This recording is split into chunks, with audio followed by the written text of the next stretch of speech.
All right. Well, hello, everyone, and welcome to Legacy and Libations, where we talk about life, death, and the beverages that get us through it. My name is Bill Soroka. I'm the author of Sign and Thrive, How to Make Six Figures as a Mobile Notary and Loan Signing Agent. And I'm here also with my co-host, Mr. John Braddock. Hey, John. Hey, Bill, how are you? I'm pretty good. How about you? I'm doing fantastic. Again, I'm John Braddock, the founder of My Life and Wishes and author of Click Here When I Die. Great book if you haven't read it, by the way, and you'll get an inside peek at John's sense of humor. And you're about to get 45 more minutes of that. Oh, well, we do our best. Yes, we do. Our best. We do, which is sad for everyone else that's watching. But one thing we just found out, John and I just realized, is that this is the Legacy and Libation show where we normally are enjoying a delicious sip of whatever our favorite beverage is. Mine happens to be vodka. John is usually bourbon, but we're both on this 60. Well, I'm on a 60-day kick. John's on a 90-day. He's 32 days into a 90-day, right? Yep. I had to one up you. Yeah, as usual. John has to one up me. But I'm doing dry spring. So I am cocktail free until the National Notary Association's conference in June in Scottsdale. John, what's your goal? Well, I'm 30 days in, so that's going to be about the same. And because I'm 32 days into a 90-day challenge, which is kind of interesting. I had some people say, "Hey, did you ever try dry January, dry February?" And I joked around. I said, "Look, I'm planning to, go dry the 29th, 30th, and 31st of February this year." And and then I had somebody say, "Well, no, seriously, have you ever, tried?" It's like, "Yeah, I'll do that." And so he said, "If you'll do it, I'll do it with you." So I'm like, "Okay, fine, I'll do it." And I got to tell you, the first night was like, man, I really would enjoy a nice cocktail afterward. But as you and I were talking earlier, Bill, I actually finding a lot of benefits 30 some days in. Sleep is a lot better. Not that I, over imbibed all the time, but, I typically would go home and have a drink or two before dinner and that, but I just sleep so much better. And so we'll see what happens. So my goal now will be, I'm not sure what the finish date of 90 is, because I'm just step at a time, but hopefully it'll coincide with the National Notary Convention down here when I see you, and then we can raise a glass together. I think it's actually to the day perfect for that. So I will see you at the Top Golf event on June 5th. But I'm glad that we're in this together, even without talking about it, we're in it together. And that brings me to my very special guest today. I'm really excited to introduce you to Supal Vora. Supal has done nothing for me except absolutely change my life. And I'm so grateful every day that our paths have crossed and that we work so closely together. He's my personal financial advisor, but he's way more than that too. I consider him the CFO of my company, and I run all my major decisions through him to get his feedback and his input. And even more than that, I consider him a very dear friend. So please welcome Supal Vora from Navina Wealth. Hey, Bill, thank you so much for having me. It's an honor to be here. And John, thank you for having me as well. Oh, so happy to have you. Yeah, absolutely. I know we're going to have lots of questions too. So let me lay out the structure of today's call. We're going to have a great conversation with Supal. I think you're going to see his passion for what he does, why he does this kind of work come through, and then we'll have plenty of time for questions. So start preparing them right now. If you've got questions about investing, building wealth, how to save, if you're starting over at a certain age and you're wondering what strategies, if you're concerned about leaving a legacy for your family, if you're concerned about not having enough, this is the type of environment where we can have those conversations. And you'll find that Supal is very heart-driven, heart-led in the work that he does, which is why I was so attracted to working with him. In fact, tell a little story about why I chose Supal, because I had interviewed quite a few financial advisors and received lots of referrals to other people. But when I sat down with Supal and his wife in, was that San Diego or Temecula? It was one of those. I think it was San Diego. Yeah. Yeah. And he was telling a story about his own personal estate planning and how, in some of his passions, which includes a tortoise. Correct me if I'm wrong. I don't know the official terms here, but a tortoise. And offhandedly, he shared with me that he built into his trust a pet trust because he knew that that tortoise was going to outlive him and his wife. So they built a trust to make sure that that tortoise would be taken care of after they're gone. And I was like, that's somebody who knows how to build a legacy. And I just fell in love with that story. I fell in love with Supal and his whole team. They're really amazing. So Supal, thank you again for being here. And I want to ask you your first question. We've asked our attorney guests kind of the same question, but out of all the careers in the world, why did you choose this one and why do you love it? The reason why I love this career is not the reason why I chose it. This was a dumb luck thing. I fell in love with this career after I started, actually. It was dumb luck. I got recruited right out of college as a financial advisor. And the reason why I chose the career is that my partner, with whom I co-own my practice currently, she and I had started an investment club in college. And this was during the dot-com boom during the 90s.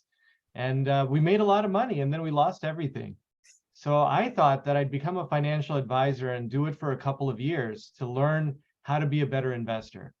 And then I just absolutely fell in love with the career. The reason why I've stayed and I love the career is I get to walk life with you. And I love you, Bill, and I get to walk life with you and help to educate and empower you through all of life's journeys around money. And that's what I get to do with my clients, is I get to go ahead and hang out with the people that I love and walk life with them and educate and empower them to make smarter financial decisions. And I get to hang out with a lot of dynamic people like you. And so I get to cross-pollinate ideas and talent across my client base. And it's the privilege of a lifetime to do what I get to do. Well, it shows through in every conversation that I have with you and even the people that you recruit to your team. So thank you for that. So if we were to, you just mentioned losing everything.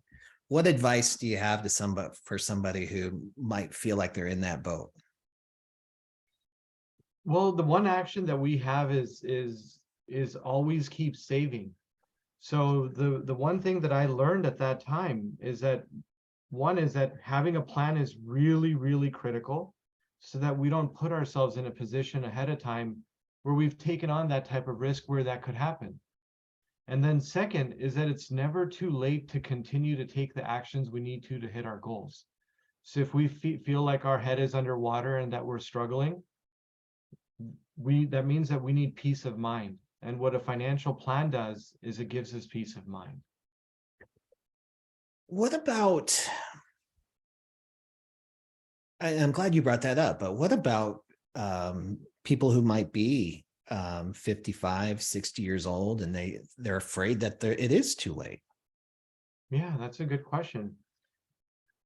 The job of us achieving our goals the later we start is harder, but it's never too late, because at the end of the day, we want to be in a place where we're going to be financially independent at some point. We want to be in a position where if we're not able to work, that we have the resources to be okay. And sometimes circumstances will be imposed upon us that are outside of our control, and we want to be ready. So just because we haven't started up until this point in life doesn't mean that it's too late to start now. The same way as we're aspiring and starting our new careers, etc., It's never too late to start something new or dynamic or fresh. And the biggest impact that I find is that when we begin taking the action, it gives us peace of mind. So that first immediate side effect of us, even if we start a little late, is that we have peace of mind and we begin feeling good about ourselves. Having experienced that, I can totally agree with that. And still, what's taking action look like? What's the first step? The first step of taking action is, I think, the most fun part. It's really thinking about what it is that we want. What are our goals? You know, a lot of times what happens is that we start our new business, we work really hard for our money, but we really don't know the why. What is our motivating factor behind it?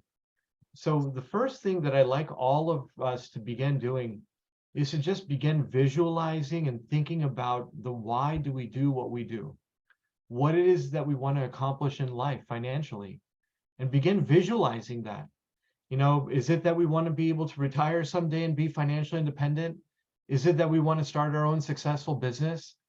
Is it that we want to leave a legacy behind for our children and the multiple generations thereafter? Whatever our goals are, when we begin visualizing them and thinking about them, there's an incredible amount of power in that. Most of us, we don't really even take that time for ourselves to think about those goals. So that's the first step. The second step is then, once I've gotten a good understanding of what your goals are, I then want to be able to understand what steps you've taken so far towards achieving those goals. And that is sometimes the reality test, is where we realize that I may want to go here, but I've only taken actions here. And that's okay. But getting it out there, putting it out there that of the actions that we've done, allows me to then begin to do an assessment. And then what I do is, understanding what your goals are and what actions you've taken so far, I'll create a financial game plan, which will take a look at the fact that, hey, you're right here, you want to go here, these are the actions you've taken so far. How can we best and in the most optimized fashion get there? And then I present that plan to you and I share that with you and let you know, what I think you should be doing. And then from there, we will start taking action. Yeah. What do you, I have two more questions for you, and then I'm going to bounce it over to John, because I'm sure he's got one or two or seven for you as well. And then I also want to prep the audience right now. If you're on this call and you have questions for Supal about your own personal experience, if you want it to be general, you can do that too. You can post your questions in the chat. You can send them to me privately, or you can even raise your hand and we'll call you up too. But I want to go back to the plan. How do you dream again if you've forgotten, or if you're not feeling in a very dreamy about life? How do you get your clients to think about that? You know, life is tough. Sometimes life punches us in the face, but most of us, we tend to be optimistic as people, as humans. And so I go back to asking the why. Sometimes we may feel down about whatever it is that we're at in that circumstance, in that moment. But what are the reasons why we get up every day? What is the underlying why? And that's the real motivating factor. And once I can uncover what that why is, about why do we get up and do what we do? Who is it that we fiercely protect every day? Who is it that we're going out and sacrificing for? And once I can uncover that, it's very easy to go ahead and find out what our goals are. We're in America. We have goals. We're goal people. And, we're optimistic folks. So I know that any of us that are entrepreneurial, that have started our own businesses, etc., I don't really run into people that have been so dejected that they don't have goals. Thank you. And part of the discussion around legacy and libations is talking about some of the things that are a little more uncomfortable to talk about. And it's, death and building a legacy, leaving a legacy. So in your opinion, what's the cost of working so hard to build a business, or to build a safety net or a savings account to pass on your legacy and then not protecting it. And that's something that cost could be infinite. You know, the thing is that we must plan for the certainty of uncertainty. So as all of us, you know, that have been through life, you know, anything that we have ever planned for has not exactly worked out the way that we planned. There's been many twists and turns along the way.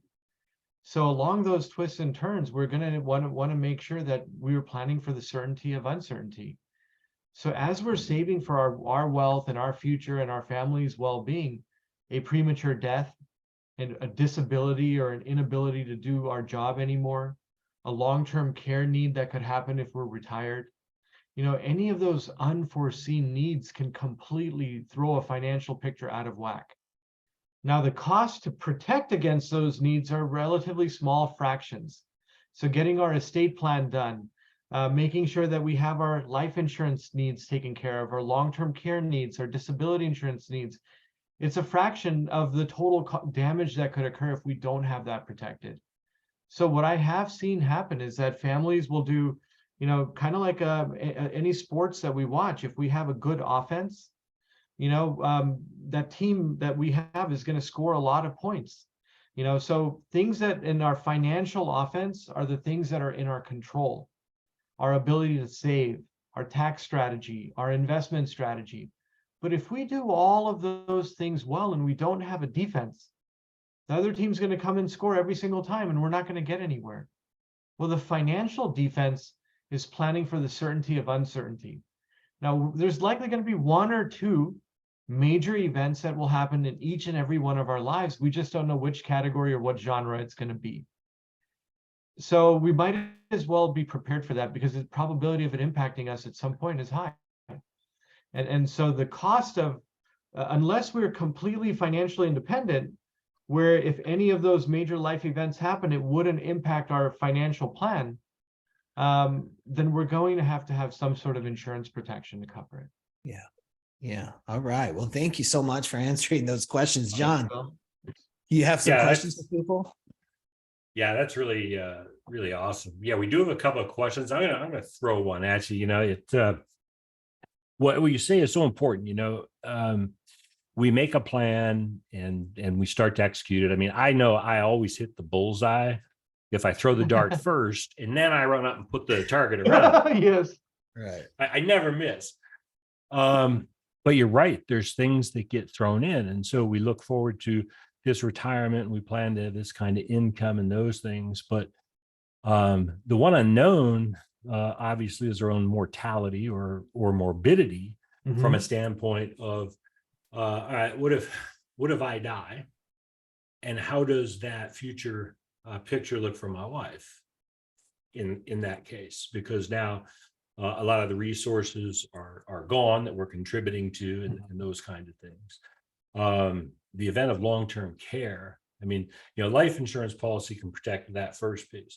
The long-term care insurance, God forbid, one of us end up in a long-term care facility or even needing home health care, as you know, can rapidly deplete the retirement savings. I mean, yeah, where we are in Arizona, where you are in California, across the country, I mean, you're looking at a minimum of $100,000 a year for full in care. Yeah. And how quickly will that go through, you know, life savings that a person has built up? So I'm going to throw a couple of questions, but my question is this. So if someone hasn't worked with a financial advisor, okay, they need to, obviously, just like we need to work with an estate planning attorney to build that piece. How do we go about finding? What are the questions that I should be asking? I mean, you know, every time I turn the TV on, you know, I see all the ads and there's this investment company and this, and we're better than you and everything else. You know, first and foremost for me is I want a good relationship with the person whom I can trust. But what are the, you know, maybe top 3 questions I ought to ask if I'm going to interview?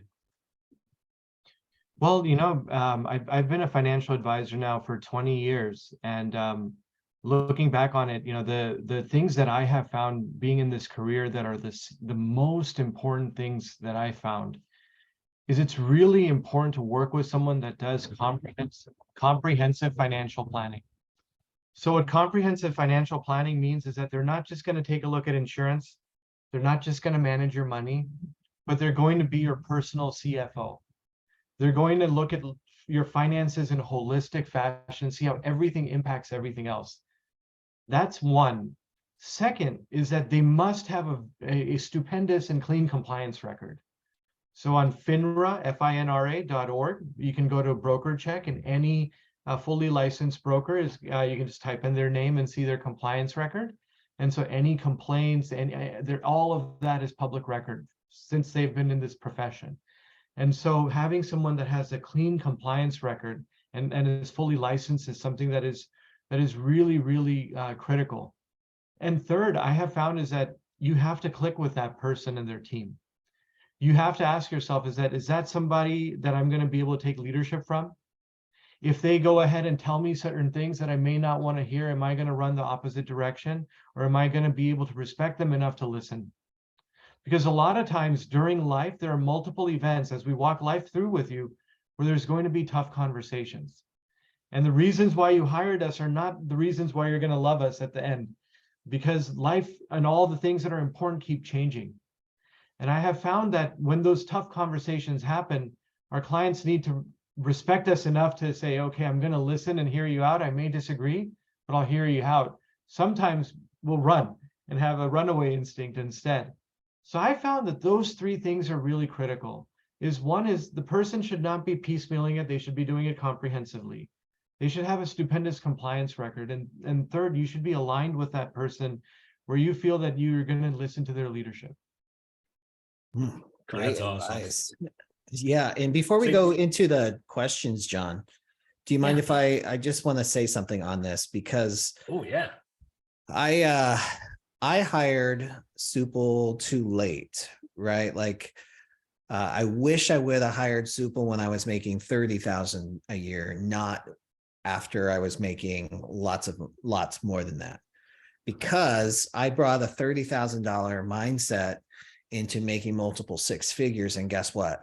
I spent the same way that I was used to seeing a zero bank account, because trying to live on $12,000 a year, and I would make this money and it would be gone. And I just didn't understand. I never felt so broke as I did when I was making multiple six figures. That first year, it was insane. So Supple, my question to you is, what do you say to people who think they don't make enough money to even talk to a financial advisor? Here's what I have found. Some of us are just blessed with $1 million cash flow mindset. Some of us are blessed. And I'll share a story. I have a client who's a manager of a dairy department at a grocery store. Most of his career never made more than $45,000 a year. He has quite a few $100,000 set aside for retirement. He's able to fully save in his Roth IRA, take advantage of his pension, etc. And I have clients that make $1 million a year that I can't get to fully fund their 401k. So I have found that some of us, and I think it's about 25% of us, and don't quote me on it, are just blessed with fantastic cash flow skills. But most of us are going to be broke asses. Doesn't matter if we're making 45 grand or 450 grand. Yeah. And our cash flow will just naturally increase as it goes. This is just the unfortunate reality. And if we have that, we're not going to find that we're in that boat until we start making money. Then we find out that we're playing with a house of cards. We have had this rocket ship boost of income, but we don't have the solid foundation underneath it to support it. So any of you, those that are entrepreneurial, your income may not be there yet, but you're already beginning with a CEO mindset. Part of that is to actualize that income, you need to visualize good cash flow management. So the one simple action that I found that will break this bad habit that I think a solid 50% of us have, cash flow problems. And that's why half of America that makes over $100,000 a year lives paycheck to paycheck. Half of America that makes over $100,000 a year still lives paycheck to paycheck. So for those of us, and I used to be in that boat as well, you know, I had the same situation as you, Bill. My income went up significantly, and I don't know, poof, the money just went away, and I was a financial advisor. And so what I realized is that I must pay myself, not first, not have my job pay me or my business pay me. If my living expenses are coming out of the same account that my income comes in, my living expenses will magically increase as my income increases. So what happens is that most of us live paycheck to paycheck each month. And then when the big expenses happen, like a home repair, a car breaks down, a vacation, a wedding, a funeral, that's when we charge the credit cards. So then every year we think we're living fine, except those 1 or 2 months where we had to charge the card. So instead, what I found is that if we're making $35,000 a year and we're starting a business and we're beginning to grow, the simple action of paying yourself rather than your business paying you separates the source of the income from the source of the spending. So your income as a business owner can go up and down, but you're paying yourself a fixed wage that's equivalent to your expenses. By not automatically increasing your expenses as your income increases, that simple separation of having a bank account in between, separating the two, will go ahead and create a buffer and allow you to save a lot more money as income increases. Because your spending is flat, you're going to now have a buffer that you save. And then second is we should always think about all of our non-regular expenses that occur regularly throughout the year. The random stuff that breaks, the random thing, travels that we have to do. We should, if that's, for example, $7,000 a year, we should save $600 a month every single month, so that when those expenses happen, we have a slush fund handy and we're not dipping into the credit cards. So those two actions, paying ourselves, and then we pay in a separate bank account, the account that we're paying all of our bills from, just keeping that separation so that as pay increases, you are paying yourself more, it's not occurring automatically. You're choosing to increase your wages. That separation plus saving on a monthly basis your irregular expenses, those two actions will be a game changer from a cash flow standpoint. And then if you're a business owner, you got to remember to save for your estimated taxes. Otherwise, every year you can make a ton of money and then the tax bill just gets bigger and bigger and bigger, and we don't have the money to pay for it. Awesome. Those two things did absolutely change everything for me. So thank you for expanding on that too. And if that doesn't make sense, or if you have some questions on that, this is the time to raise your hand on that. We did have, John, do you want to hit the question in the chat? I think there's 2 questions in there. Yeah, we've got 2 in there. Paula wanted to know, where would you put your money so you won't go take it out when you're trying to save or keep it safe? I mean, is there some particular place where it's like I'm going to be penalized if I take it out? Yeah, that's a great question. So another thing that I have found is that have the savings account that you have be at a separate institution than the bank account that you do all your bill pay at. If it's as easy as logging on your app and just boop, boop, transfer money, and it takes you one clickety clack and that's all it took, we're going to keep taking money out of our savings account to pay for expenses that are just always going to keep happening. So what I do is, since I'm an advisor at Ameriprise, I open the savings account at Ameriprise, and it's linked to the bank account. And so I'm the buffer. You just have to give me a quick call if you need that savings. And I found that stops us and the savings and just automatically keep growing. And we're oftentimes shocked as to how quickly we've saved money when we have that simple buffer. It's so true. There are times, because I have a couple little sub accounts too. There were times where I'm like, oh, I gotta transfer it from that, or they don't make it easy all the time to transfer money. I'm like, forget it. I'll just leave it there. I'll figure it out. Right. I'd rather just, and then it allows the savings to accrue. Yeah. Make it hard on yourself. Yeah, exactly. To get access. Exactly. You know? We're usually talking about make everything easy. This is one thing you want to make a little more difficult. Our average thought lasts for less than a minute. So oftentimes, if we give ourselves that minute for that impulse to die down, the thought will go away. So if we suddenly have that urge to buy and it's just a click away on our phone, we don't even have a minute to think about it. But when it's at a different institution, you could take half an hour before it happens, the urge will go away. So true. So true. And then Debbie asked a question about how you or how a financial advisor gets paid. That's great. Great So there are question. different ways that financial advisors get paid. I'm a fee-based financial advisor. So the way that we charge is that for clients that have less than $500,000 with us, we charge a monthly financial planning fee. That fee ranges anywhere from as little as $50 a month to as much as $250 a month, depending on complexity. And then of the assets that we're managing, we charge 0.75%. Certain advisors are commission-based advisors.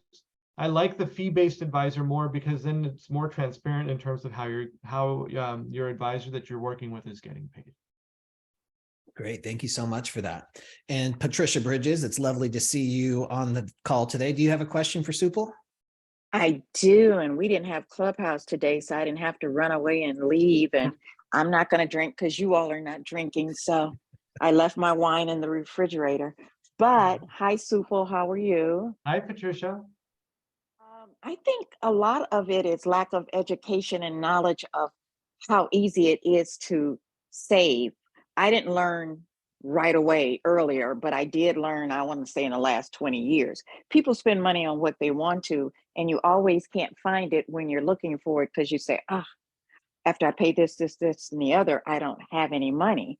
And I found out I could save like $200 or $300 if I put it away and take it off the top. Yes. And out of sight.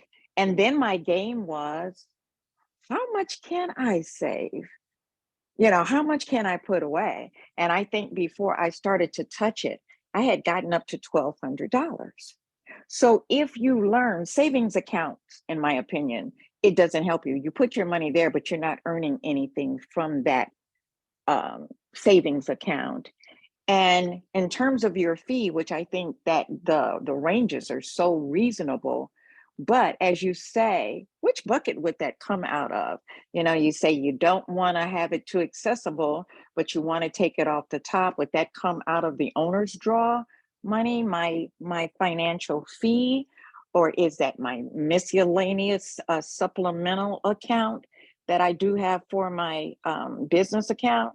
It doesn't have a lot in it at the present time.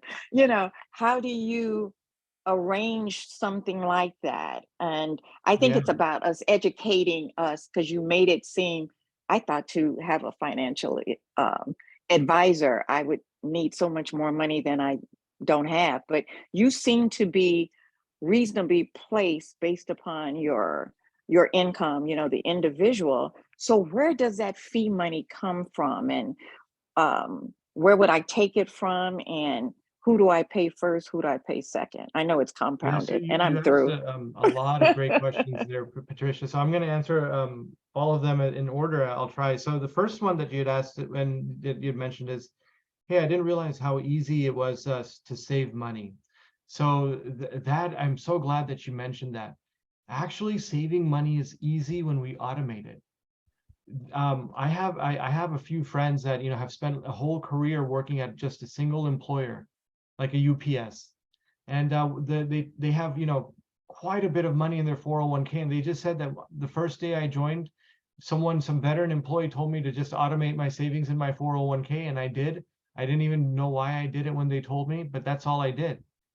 The simple action of them automating that savings got that runway going for them. And once we start automating it, we don't miss it. Now, from a cash flow standpoint, what I recommend is that the financial planning fee is typically going to be a top line expense that we're going to have. But when we do our cash flow analysis, the way that I break it down is I go through all of our monthly cash flow. And then in order to find out how much we can save, what I first identify is that what are those non-regular expenses that occur every year, non-recurring. And whatever that adds up to, we start saving that. Because even if we can't save a penny, we're going to have to save for those expenses anyways. And because we're going to have those throughout the year. And then once we have that and we see how much money is left over, that's where we'll go ahead and begin the savings. Now, oftentimes, around that financial planning fee, as I do a cash flow deep dive, I'll see if there's a place where we can save on some cash flow to offset that fee and save that $50 to $100 a month or whatever that we're charging that client, if there's somewhere where we can save that top line expense in doing the cash flow deep dive. Thank you. Thank you. Now I have something else to think about, but yeah, you're right. So saving is easy, and knowing that you saved it, almost like John's book, where do I hide my cheese? Where do I put it? Yeah. You know how to keep it until an emergency. Now, this money that you put aside, this savings is 401k. You do not use that for those offsets of something that occurred. Car breaks down, refrigerator, house repair. Correct. That has to come from somewhere else. You do not touch that at all. Am I correct? Ideally not. And this is what I have found is a big breakdown for retirement, because many of us oftentimes use a 401k and take a loan against it. Now, while we're able to take a loan against a 401k, if push comes to shove, it's the least optimal place to do so, because then we're going to take away from our retirement asset growing. So that's why we got to have those emergency funds created outside of our retirement plans, so that way we're not we're not having to dip into the long-term investments for short-term problems.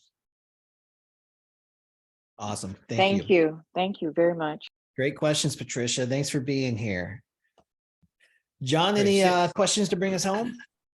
Yeah, well, Matt had a question. I'll try and address it real quick. I think he's saying, how much would the cost be to do estate planning, including a trust for a couple? Now, speaking of the trust side, now that would be your estate planning attorney who would handle that for you. Most estate planning attorneys, unlike your personal injury attorneys, they don't charge usually an hourly rate. They usually have a packaged price. From what I've seen, and depending on where you are, Matt, for a couple, the estate plan trust, maybe around $2,500. Could be less, depending, could be a little more, whether you have a business or other things that are tied in with it. One thing I like to do with my estate planning attorney is to make sure he knows who my financial advisor is, because part of your trust is making sure your assets are listed, because we're trying to protect them from probate. And then we also want to make sure that we're properly funding that trust for the future. And the person who knows as much about my assets as I do is usually my financial advisor. So many times it makes sense for Supal to talk with my estate planning attorney, because they have questions of things that are way above my pay grade. Absolutely. Absolutely. Yeah. I love that. Supal, would you add anything to the No, that was trust perfectly conversation? said. Yeah, absolutely. What we do with our clients is once a year we do an estate planning overview. So I just make sure that once a year I've dotted the I's and crossed the T's, and that all the beneficiaries are up to date. So if we and that's really critical. So John, I think you said it on the head. If the estate attorney and the financial advisor are talking, you have all those documents in a row. Then once a year, your financial advisor should be going in and making sure that the titling, the beneficiaries, etc., are appropriate. A lot of times, what happens that I see is that people get their trust done, put their home in the trust. They'll go then refinance their mortgage. And then the mortgage professional will forget to go ahead and put the home back into the trust. Yeah. And so now the clients think that their home is in the trust when it's now not in the trust, and it's going to go through probate. This just really highlights the importance of having, I call it my board of advisors, right? But you have there's professionals that can help guide you through this process, because there's just no way that we can do it. And like John said perfectly, it's above our pay grade. There are things that I don't understand, that I don't necessarily care about, but I do, but I don't want to know all the details. I want trusted people around me to advise me, and then I can make a decision from there. And that's where the real value of this comes. And I heard a term for it recently called the triangle of trust. the financial advisor, the legal advisor, and the tax advisor. Those are three people that you absolutely want to have on your team. And if you're building a business, you got to be building a team too, because at some point, and this is the part I ignored in all my other businesses as I was getting started, which affected me big time until I adopted a new way of thinking. But have your advisors. You can't know everything about everything. I love that. Any other questions that we have? Let's see. So Supal, I'm getting some questions, private messages too, that just says, so how does somebody find, well, first, let me just ask you, because there's some question about where your clients are. Are you available in all 50 states, or do you have some limitations? Yeah, so I'm able to meet virtually. So we do have 2 physical offices in California and Texas, but we are able to meet clients anywhere. So we are a virtual practice. We have 14 people on our team and serve clients nationally. So absolutely, I'd be happy to meet you virtually. Beautiful. And then if, just in general, if they decided that Navina Wealth was not the right fit for them, where would you recommend them go to interview with those 3 questions that you suggested earlier, financial advisors? Yeah, and if you prefer to have a financial advisor near you, you know, an in-person relationship with a financial advisor near you, a simple Google search will find the local financial advisors. What I would recommend is finding a financial advisor that's part of a reputable firm that has a clean compliance track record, and then schedule a time to interview them. I love it. And then I know Supal, your business and brand is going through a transition right now. So your website is down for maybe 2 or 3 days. And you offered to give our audience your cell phone number, though, if they have any questions or would like to reach out to you. Is that correct? Yeah. So we're really excited. You know, for 20 years, we've been a financial advisory practice with Ameriprise Financial, and we still are. But our practice has been named Pahal, Vora and Associates, and it's not the most catchy name that rolls off the tongue. So for a long time, you know, we wanted to come up with a brand that our team could rally around. And so we are in the process of transitioning our practice name to Navina Wealth. And today itself, actually, our website is moving from the old website to the new one. So in the next day or so, our website, Navina Wealth, Navina Wealth, navinawealth.com, will be up and running. And then in the meantime, you're welcome to call me on my cell phone at 951-850-0552. Again, 951-850-0552. And don't be shy about calling me, you know, because I know that sometimes we have that window of opportunity when we're motivated about our goals and we're ready to take action. And then when that window closes, the next window may not come back for years. And so if you feel like you have that energy and that willingness to say, hey, I really need to talk to an advisor, you know, take that action. And you know what I like? And Bill posted Supal's number in the chat, so anyone can go ahead and grab that. What I like is before we open the auditorium doors and let everyone in, we were chatting a little bit, and you were telling us, because Bill asked the question, and I get curious of things because I know you're passionate about helping people, as am I, as is Bill. And Bill asked you, Navina, what does that mean? And you told us what it means in Sanskrit, which I think is just beautiful. Would you share that with our group? Yeah. You know, what we pride ourselves in our practice is that we are always, we're bulldogs for our clients' success. So everywhere where we can be fresh and innovative and deliver better solutions for our clients, we do. And so Navina Wealth in Sanskrit, which is an ancient Indian language, it means fresh or innovative. And so, you know, it really takes that philosophy that we have and embodies that into our practice. Yeah, beautiful. I'm excited. Yeah, I like innovative. I don't like stodgy and old style. Yeah.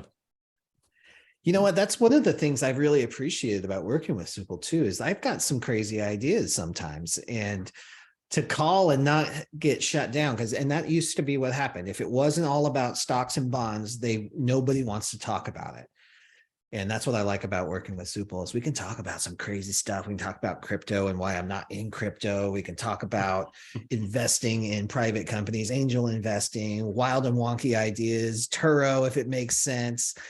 Supal's like, buy 10 cars. That makes sense. It was awesome. Luckily, I didn't do that. Debbie, I see your hand up. Thank you so much. You'll be our final question today. Oh, well, I just want to say thank you to Supal because I don't know where, I think I got the invite through you, Bill, but it was to a presentation that Supal's organization did on Medicare. Yeah. And it was boomer benefits. And I watched probably 6 or 7 of these seminars. And my 65th birthday was in February. And this was an incredibly hard thing to do.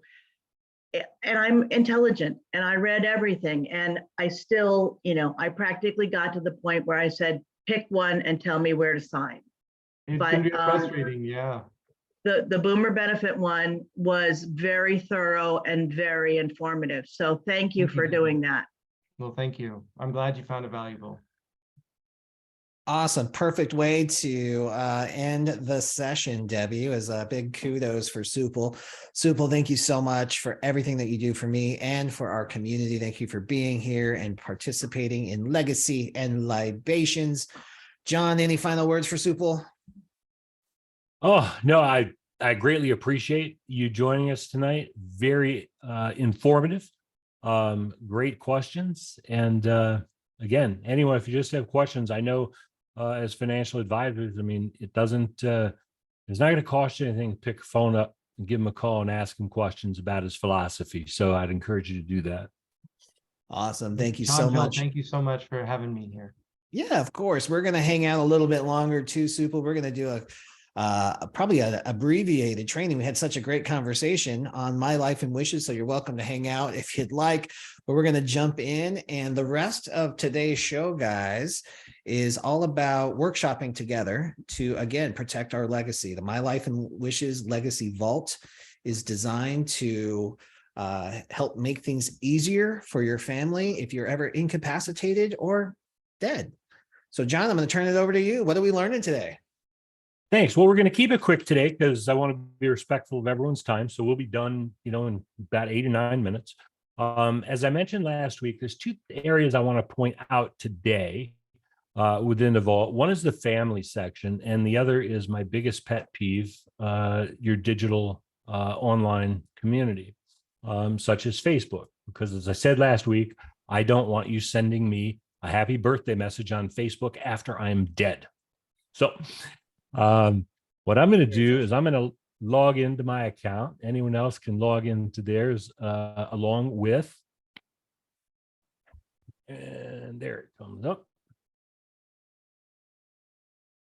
So I'm just going to log in to my account. And again, I see I'm still on my free trial. So if I want to upgrade that, I can click on upgrade. And again, if you do that, use the code FOR family, all one word, and it saves you $30 a year on your subscription. So we've been going through and building our roadmap. We've put in our end of life wishes already, documents, our trust, how to find our assets, those kind of things, who our financial advisors are and our attorneys. We've put in and built, and we've been building this roadmap for family. But I want to do a fun section, a serious section. So family, why do we have a section for family? Well, I have 6 children. So the children's section within my tab actually helps me. And again, this is just a demo thing I'm building because I actually do have 6 children, not just 3. So what you can put in for children is you get a lot of information in here. And when you have 6, you tend to forget a lot. So as an example, if I'm going to add a child, I can put their name, their phone number, what their address is, their email addresses, their date of birth. I'm a dad, I forget birthdays, where they were born, if they're married, who my son or daughter-in-law are, what's their anniversary. names of my grandchildren, social security number, even driver's license number. And so by putting this in, I'll tell you how this can benefit me. So I've just put 3 children into here. So I've got their email addresses, cell phone number. There's times when, someone asks me, what's your cell phone number? I don't even know. I don't call me. Or if you were to ask me, what's Bill's cell phone number? I don't know Bill's cell phone number. I just tap on Bill on my smartphone and it calls Bill. But in here, I've got Nick and his wife, Corinne, and their anniversary date, his social security number, etc. So here's a true story. Michelle and I were at the bank filling out payable on death forms with our banker. And Sarah, our banker, says, I need the social security numbers of all 6 children. Now, old school, 1 of 2 things are going to happen. One is I'm going to go, okay, I will try to remember when I get home. I will try and find those and I'll give you a call back, which I probably won't get around to, and she'll be calling me. Worse, Michelle reaches into her purse and pulls out all of the social security cards of the children. That's something you don't want to have happen, right? So here's what actually happened. We're at the bank. She says she needs them. I pick up my smartphone. I log into my account and I give her the social security number of all my 6 children on the spot. Very helpful for me. Now, I mentioned last week ancestry. So under other family members, this is a place where you can list, and everything's alphabetized, so they're not in order, like a family tree, right? But what I've got in here is information, on my mother. And what's her date of birth, and what's her email address, cell phone number, where was she born, what's her and dad's anniversary date. And I got dad in here with the same kind of information. But here's some things my kids wouldn't know because they didn't meet their grandparents. So I start building out a legacy. Well, here's dad's father, or my grandfather, or their great grandfather. I can put in as much or as little information as I want for them, but I can clearly list out who they are, what the relationship is to me, when they were born, where they were born, and when they died. And I can start going back. I can go back to, great grandparents, great grandmother. She was born in Northern Ireland. Born in 1883, died in 1950. And you can start building this out. I've subscribed to Ancestry and not because I don't like to pay, $60 a quarter or whatever it is to be in there and to build things out. But if I know my history and know who my parents are and their parents before them, I can list all this information out and build kind of a legacy for my family so they can at least know who some of the people were. Okay, that's kind of a fun area. Here's a serious area. Under your documents and accounts, again, we talked about uploading and storing copies of your wills and trusts, your insurance policies, etc. Website logins, again, A to Z, Amazon to Zoom. We've discussed this. You guys don't realize it, but you probably do have at least 100 digital identities out there. Okay, I'm an old guy. I have 457. I know that because I use LastPass, a 1Password password manager. But the one thing I get tired of is getting reminders to wish people a happy birthday on Facebook and on LinkedIn, which happens all the time, which is nice, except if the people they're telling you to wish happy birthday to are dead and their family haven't taken down their accounts. And this is true. Those of you who have read my book, you know about my friend Peter. I wrote that book 3-4 years ago now. I still get birthday reminders, and his family still haven't gotten his account taken down. So I'm not really concerned about Facebook or iCloud, their terms and conditions of what I can and cannot do, frankly. Here's what I do. Facebook, here's the URL. Here's my user ID. Here's my password. Challenge questions in case I'm asked, and tell your family what to do. Upon my death, delete it. I'm giving my family permission and instruction to log directly into my Facebook account and disable it and turn it off. Or they can memorialize it. But it's certainly a lot easier and quicker for your family to do these kinds of things without having to get death certificates, next of kin status from the estate planning attorney, and submit all this information to Facebook and wait around for Facebook to go ahead and grant you access, which can take up to a year. And probably longer now. Probably longer now. That's And there was probably a the study time to get that laid said, off, right? there was a study that said by 2050, there will be more users on Facebook who are deceased than those that are actually living. True story. That's interesting. Yeah. Like So, online cemetery. right. So Yeah. it takes some time, folks, but you have online accounts. Your Amazon Prime, your YouTube TV, the cable company, all those places that has your credit card information and they're on auto pay or recurring pay. Make it easier for your family by adding the website, who they are, the username, the password, challenge questions, and tell them what you want done to take it down. And social media, you know, again, your Facebook, your Instagram, your Pinterest, your Snapchat. Again, there's always an other option. It could be your Clubhouse account, you know.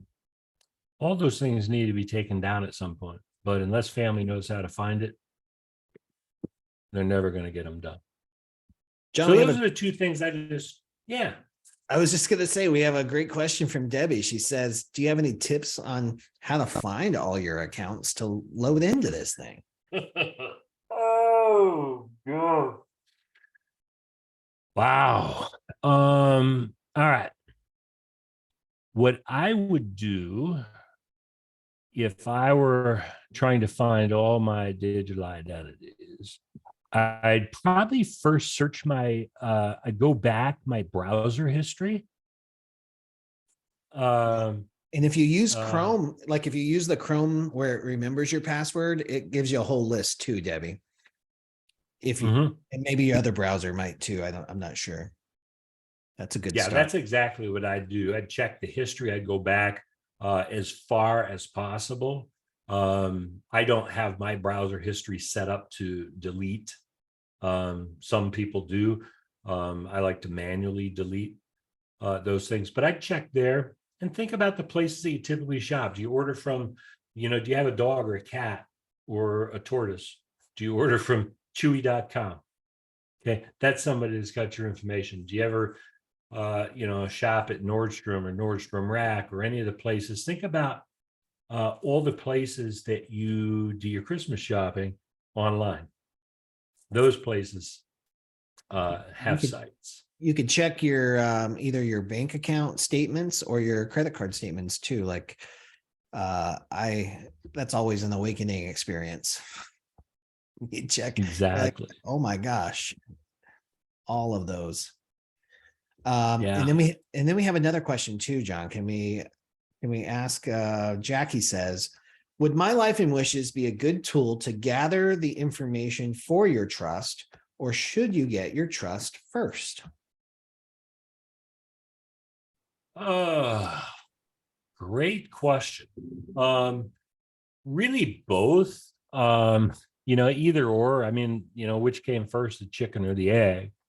For your trust, your estate planning attorney is going to need to know all your assets, your bank accounts, if you have life insurance policies, all those kind of things.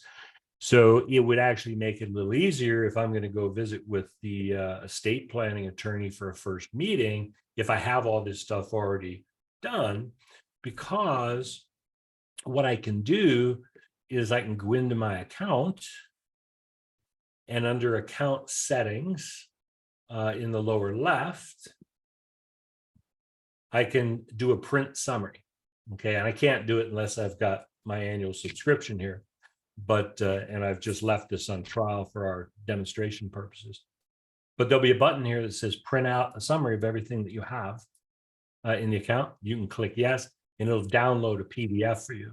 So that then you could go to the estate planning attorney and say, hey, here's all my bank accounts. Here's where my IRA is. Here's the life insurance policies that I have, and that kind of information. Nice. That's really good thinking. I didn't even think about that. But when I was in the process of doing my trust, that was one of the hardest parts, is that funding process, trying to get all the accounts, remembering beneficiaries, social security numbers and all that. So it's almost like a roadmap even to create a trust. And then the cool thing about it, John went over this last week, is you can upload your trust documents to the My Life and Wishes vault, so they're there and accessible. In fact, John's ideal customer, his clients that use My Life and Wishes to bring value are estate planning attorneys. So they use it. So when they do a trust for a customer, they get as an added expanded package a My Life and Wishes account, and the attorney's team will upload their trust right into their account form and even do some of their account setup. So yeah, well, everything's up and included. Kind of a nice toggle system there. Well, John, I think we're at 65 minutes already, if that's possible. Should we wrap it up? Well, we should. And it's always so much fun with this group. And, week over week, I love seeing a lot of the same people out here. And, you've just built such a great community here, and we're going to keep adding to it.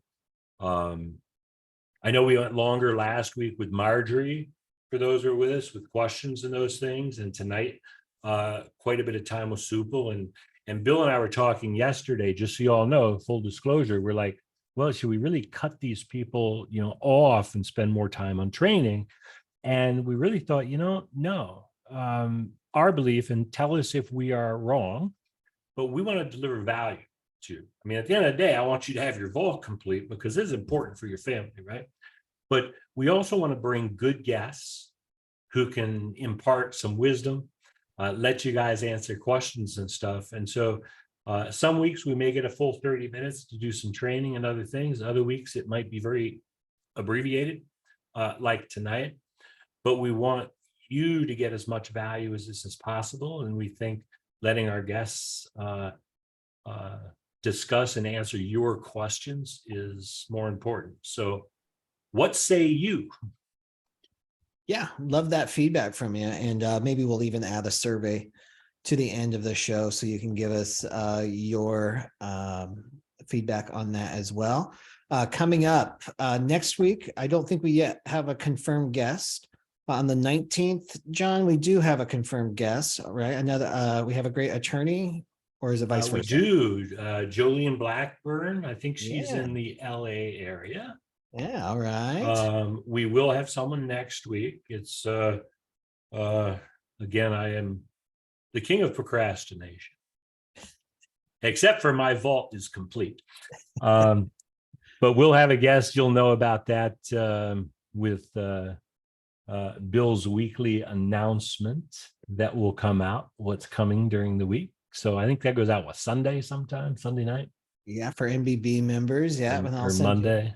I'll send another email too. I'm also very excited too. Mark your calendars for the April 26th episode. Ask a Mortician, funeral director.